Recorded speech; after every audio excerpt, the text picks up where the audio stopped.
ஜெயபிரதீப். இவர் யார்?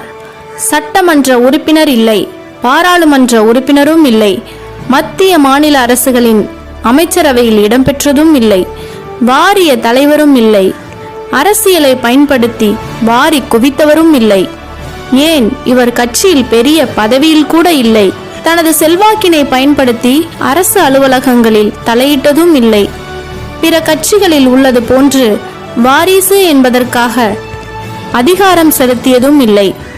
ஆனால் தன்னை நம்பி வருபவர்களுக்கு தோள் கொடுப்பவர், துணை நிற்பவர், வலது கை கொடுப்பது இடது கைக்கு அறியாது என்பது போல் யாருக்கும் தெரியாமல் நாள்தோறும் உதவி கொண்டிருப்பவர், ஆன்மீக பணிகளில் தன்னை முழுமையாக ஆட்படுத்தி கொண்டவர், அரசியல் பணிகளில் தன் தார்மீக கடமையை நாள்தோறும் ஆற்றிக்கொண்டிருப்பவர்.